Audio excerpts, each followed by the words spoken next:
बिस्मिल्लाहिर्रहमानिर्रहीम। अस्सलाम वालेकुम। बेटा आज हम डिस्कस करेंगे रिएक्टिविटी ऑफ अल्काइंस। तो अल्काइंस जो होते हैं वो अल्कीन्स की निस्बत लेस रिएक्टिव होते हैं। ये एक शॉर्ट क्वेश्चन आ जाता है बड़ा इंपॉर्टेंट, तो उसकी वजह हम डिस्कस करेंगे क्या होती है। कि आप देख सकते हैं कि पाई इलेक्ट्रॉन जो होते हैं वो अल्कीन्स में भी मौजूद हैं और अल्काइंस में मौजूद हैं। जबकि हमने अल्कीन्स में पढ़ा था, आपको याद होगा कि alkenes are more reactive due to pi electrons, क्योंकि पाई इलेक्ट्रॉन्स उसमें एक्सपोज्ड होते हैं। आप देख सकते हैं हमने उसमें तफसील से डिस्कस किया था कि पाई इलेक्ट्रॉन्स एक्सपोज्ड होते हैं, न्यूक्लियस की ग्रिप उन इलेक्ट्रॉन्स पे कम होती है, electron density above and below the nuclear axis exist करती है, तो इसलिए उन पे इलेक्ट्रोफाइल आसानी से अटैक करके उसको ब्रेक कर सकता है। अब यहाँ पे जब हम अल्काइंस की बात करते हैं तो यहाँ पाई इलेक्ट्रॉन 2 की बजाय 4 इलेक्ट्रॉन्स हो गए हैं, पाई बॉन्ड 2 हो गए हैं। तो एक्चुअली बाहर ऐसा लगता है कि इसकी रिएक्टिविटी और ज़्यादा हो जानी चाहिए क्योंकि इसमें पाई इलेक्ट्रॉन बढ़ गए हैं, लेकिन ट्रिपल बॉन्ड होने की वजह से इसकी बॉन्ड लेंथ शॉर्ट हो जाती है। ये आपने फर्स्ट ईयर में पढ़ा होगा कि जब भी डबल बॉन्ड की निस्बत ट्रिपल बॉन्ड की बॉन्ड लेंथ शॉर्ट हो जाती है, शॉर्ट होने की वजह से जो है वो न्यूक्लियस की ग्रिप पाई इलेक्ट्रॉन्स पे ज़्यादा होती है as compare to pi electrons in alkenes.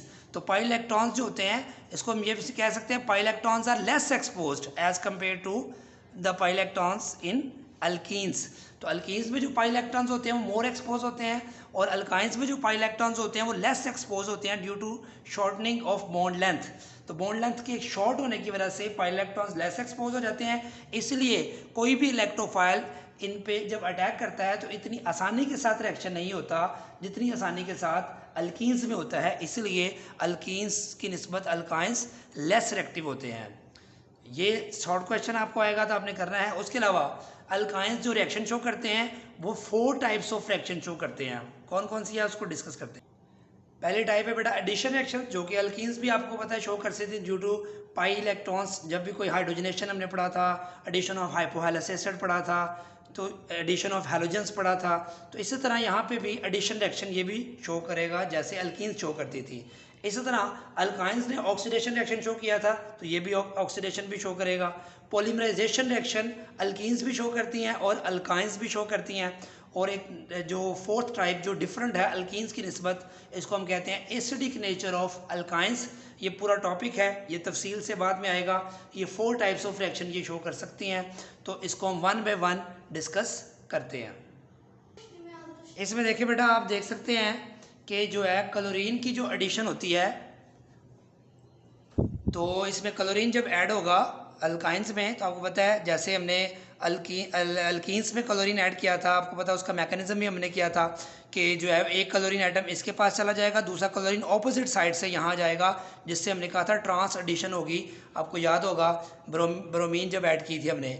इसी तरह जब एक क्लोरीन इसके पास एक इसके पास बन जाएगा, 1,2 डाइक्लोरोइथीन बन जाएगा।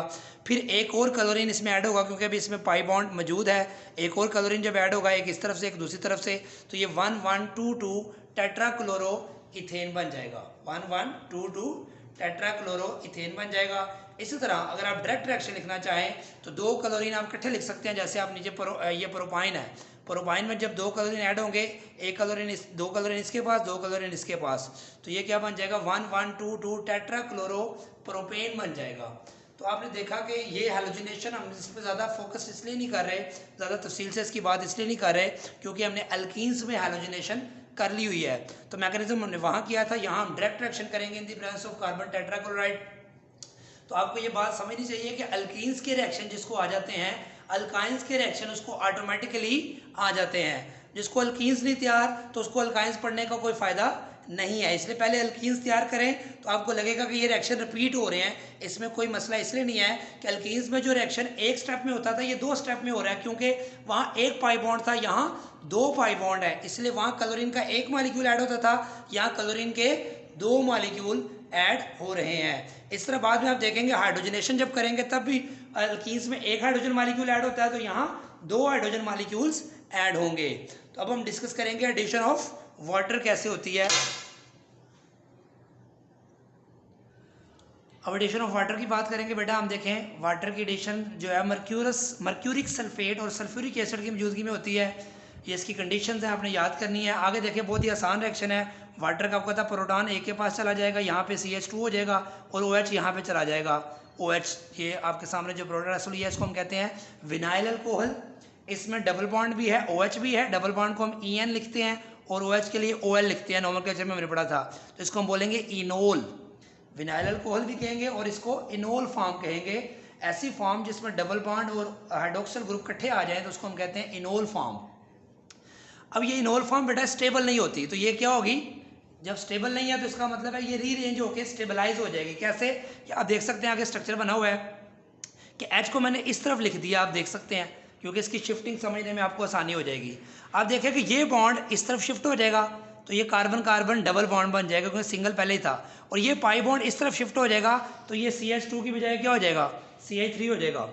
ठीक है, CH2 था ना, जब ये बॉन्ड इधर शिफ्ट हो जाएगा तो CH बॉन्ड बनेगा ये नया, तो ये CH3 हो जाएगा। ये बॉन्ड इधर शिफ्ट होगा तो C डबल बॉन्ड होगा, तो ये क्या बन गया, एथानल। एथानल या एसिटाल्डिहाइड भी इसको कहेंगे। तो इनोल जो है अनस्टेबल होने की वजह से एथानल में कन्वर्ट हो जाएगा क्योंकि ये ज़्यादा स्टेबल प्रोडक्ट है। तो इथाइन की कन्वर्जन आ जाती है कि इथाइन से एथानल बनाएं या एसिटाल्डिहाइड बनाएं तो आप आसानी से बना सकते हैं। इसी तरह प्रोपाइन में जब वाटर ऐड करेंगे तो आपको पता है जब अनसिमेट्रिकल अल्कीन या अल्काइन में कोई पोलर रीजन ऐड करते हैं तो कौन सा रूल अप्लाई होता है बेटा, याद करें, मार्कोनिकोव्स रूल। तो मार्कोनिकोव रूल्स में आपको पता है पॉजिटिव पोर्शन उसके पास जाता है जिसके पास हाइड्रोजन ज़्यादा हो, नेगेटिव पोर्शन उसके पास जाता है जिसके पास हाइड्रोजन कम हो। तो हाइड्रोजन ये वाला इसके पास जाएगा, OH नेगेटिव है इसके पास जाएगा, तो देखें ये एक और इनोल बन गया है। अब ये इनोल फिर उसी तरह अनस्टेबल है, इसको मैंने दोबारा लिखा है, ये H को मैंने ओपन कर दिया जैसे पहले किया था, तो यहाँ से ये बॉन्ड इधर शिफ्ट होगा पहले की तरह जैसे यहाँ इधर शिफ्ट हुआ था, और ये पाई बॉन्ड कार्बन और हाइड्रोजन के दरमियान शिफ्ट होगा जैसे यहाँ कार्बन हाइड्रोजन के दरमियान शिफ्ट हुआ था। तो ये जब इधर शिफ्ट होगा तो ये CH3 हो जाएगा, देखें CH3, ये बॉन्ड इधर शिफ्ट होगा तो C डबल बॉन्ड O हो जाएगा। तो इसको हम क्या बोलते हैं, एसीटोन या प्रोपानोन भी कहते हैं, इसको डाईमिथाइल कीटोन भी कहते हैं। तो ये मोस्ट इंपॉर्टेंट रिएक्शन है बेटा कि कन्वर्जन आती है कि प्रोपाइन से एसीटोन बनाएं या इथाइन से एथानल बनाएं या एसिटाल्डिहाइड बनाएं। तो ये दो मोस्ट इंपॉर्टेंट कन्वर्जन्स हैं जो कि रिएक्शंस अगर सिंपल लिखा हो एडिशन ऑफ वाटर के साथ करें तो फिर तो आप आसानी के साथ कर सकते हैं दोनों रिएक्शन, लेकिन जब कन्वर्जन आती है तो फिर बच्चों को प्रॉब्लम होती है अब इसको कैसे किया जाए। वो कहेगा प्रोपाइन से प्रोपानोन बनाओ, तो आपको याद होना चाहिए कि प्रोपाइन का वाटर से ट्रीटमेंट करवाते हैं इन्हीं कंडीशंस पर, तो आपके पास पहले स्टेप में इनोल बनती है अकॉर्डिंग टू मार्कोनिकोव्स रूल, फिर उसमें रीअरेंजमेंट होती है क्योंकि इनोल जो प्रोडक्ट बनती है वो स्टेबल नहीं होती, तो वो जो है वो रीअरेंजमेंट कैसे होती है, ये पाई बॉन्ड इधर आएगा CH2 3 हो जाएगा और ये बॉन्ड इधर शिफ्ट होगा C डबल बॉन्ड हो जाएगा, तो ये एसीटोन बन जाएगा। तो कन्वर्ट इथाइन इनटू एथेनॉल या प्रोपाइन इनटू एसीटोन, प्रोपानोन या डाईमिथाइल कीटोन भी कहते हैं। तो ये मोस्ट इंपॉर्टेंट एक्शन है, ये आपने करना है। तो एक और एक्शन करते हैं, एडिशन ऑफ हाइड्रोजन साइनाइड, बहुत ही आसान है। हाइड्रोजन साइनाइड पर जब ऐड करेंगे तो सेम उसी तरह ये हमारे पास कंडीशन लिखी हुई है जिस कंडीशन पर रिएक्शन होता है। यहाँ पे Cu जो है वो +1 है तो क्यूप्रस क्लोराइड इसको कहेंगे, Cu +2 होता है तो क्यूप्रिक क्लोराइड होना था, ये क्यूप्रस क्लोराइड और जो है वो रिएक्शन कर in the presence of ammonium chloride और क्यूप्रस क्लोराइड में रिएक्शन होगा, हीट करेंगे इसको। हाइड्रोजन साइनाइड सिंपल देखें, पॉजिटिव इसके पास CH2, साइनाइड इसके पास, सेम उस तरह जैसे वाटर में हमने किया था, हाइड्रोजन एक के पास OH दूसरे के पास। तो यहाँ हाइड्रोजन जो है इसके पास चला जाएगा, ये CH2 हो जाएगा और ये साइनाइड इसके पास आएगा, तो ये उसी तरह जैसे ऊपर विनाइल अल्कोहल बना था यहाँ क्या बन जाएगा, विनाइल साइनाइड। ठीक हो गया, इसको विनाइल साइनाइड कहते हैं, विनाइल नाइट्राइल कहते हैं, एक्रिलोनाइट्राइल भी कहते हैं। अब इसमें फिर उसी तरह अगर अनसिमेट्रिकल अल्काइन लेंगे तो क्या होगा बेटा, आपको याद है मार्कोनिकोव्स रूल अप्लाई होगा। तो पॉजिटिव पोर्शन किसके पास जाएगा, जिसके पास हाइड्रोजन ज़्यादा है, साइनाइड, जिस तरह यहाँ पे गया था, हाइड्रोजन इसके पास, OH इसके पास, हाइड्रोजन इसके पास, साइनाइड इसके पास। तो आपने देखा मार्कोनिकोव्स रूल अगर आपको नहीं ना आता, वो आपने नहीं समझा अल्कीन्स में, तो आपको यहाँ फिर कोई भी रिएक्शन आसानी से समझ नहीं आएगा, इसलिए वो करना ज़रूरी है। तो उसके बाद बेटा क्या होगा, देखें कि ये हाइड्रोजन इसके पास, साइनाइड इसके पास, तो ये प्रोडक्ट बनेगी, इसको हम कहते हैं मिथाइल एक्रिलोनाइट्राइल।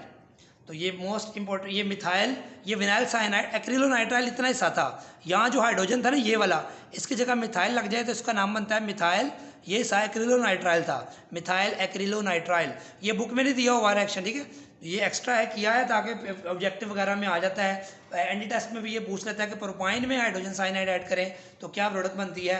तो ये बड़ा सिंपल एडिशन रिएक्शंस में हमने हैलोजिनेशन का पढ़ा, वाटर की एडिशन पढ़ी, हाइड्रोजन साइनाइड की पढ़ी है। नेक्स्ट हम जो है एडिशन ऑफ हाइड्रोजन और addition of halogen acids discuss करेंगे इंशाल्लाह ताला। दुआ में याद रखिएगा। अभी तक अगर आपने चैनल को सब्सक्राइब नहीं किया तो उसको ज़रूर करें। अपने फ्रेंड्स में शेयर करें, कमेंट्स ज़रूर दीजिएगा। अल्लाह हाफिज़।